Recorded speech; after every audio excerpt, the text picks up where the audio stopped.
ថ្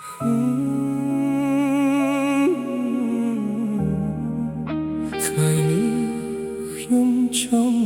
យំខ្ញុំយំមកស្លាប់តែម្ដង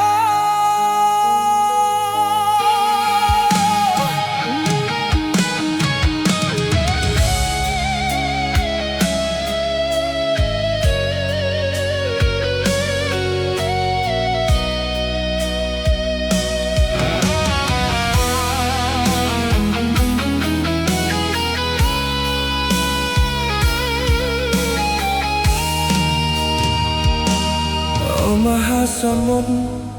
អ្នកធំពេកហើយធំមើលមិនឃើញត្រើយតែគង់មានអ្នកទៅដល់តែហេតុអ្វីទុកខ្ញុំកើតឡើងហើយមើលមិនយល់ចង់តែឲ្យភ្លៀងខ្យល់បោកបក់ខ្ញុំឲ្យស្លាប់មិនចង់រត់គេងពីបញ្ហាទេតែបញ្ហាបន្តហើយមិនស្រាបស្រានទុកជន់លើទុកមិនអាចដោះស្រាយបានជីវិតគ្មានថ្ងៃសុខសាន្តបានត្រឹមតែយំខ្ញុំយំខ្ញុំយំយំយំខ្ញុំយំឲ្យស្លាប់ខ្ញុំយំចង់ប្រាប់ពិភពលោកថាខ្ញុំមានទុក្ខធំនៅលើលោកនេះមានអ្នកណាអាចជួយខ្ញុំជួយលួងឲ្យខ្ញុំឈប់យំព្រោះពេលនេះខ្ញុំយំឈប់មិនបានទេមុតអើយសូមអ្នកទទួលទឹកភ្នែកខ្ញុំផងខ្ញុំគ្មានបំណងឲ្យអ្នកណាឃើញទឹកភ្នែកខ្ញុំហូរភ្លៀងអើយធ្លាក់មកធ្លាក់លីនឹងវាចូលធ្លាក់មកបន្តជាមួយទឹកភ្នែកខ្ញុំដែលស្រងអ្នកឯងគ្មានអ្នកដឹងមិនចង់រត់គេចពីបញ្ហាទេតែបញ្ហាបន្ត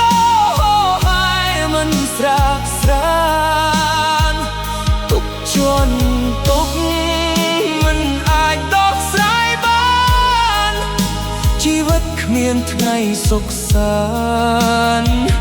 បានត្រឹមតែយំខ្ញុំយំខ្ញុំយំយំយំខ្ញុំយំឲ្យស្លាប់ខ្ញុំយំចង់ប្រាប់ពិភពលោកថាខ្ញុំមានទុក្ខធំនៅលើលោកនេះមានអ្នកណាអាចជួយខ្ញុំជួយលួងឲ្យខ្ញុំឈប់យំព្រោះពេលនេះខ្ញុំយំឈប់មិនបានទេ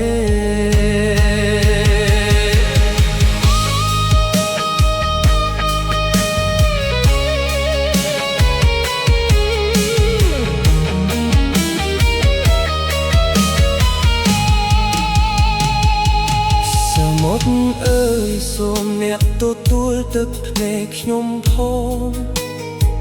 ខ្ញុំគ្មានបំណងឲ្យអ្នកណាឃើញទឹកភ្នែកខ្ញុំហូរភ្លៀងអើយធ្លាក់មក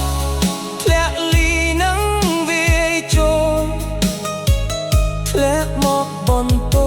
ជាមួយទឹកភ្នែកខ្ញុំដែលស្រក់អ្នក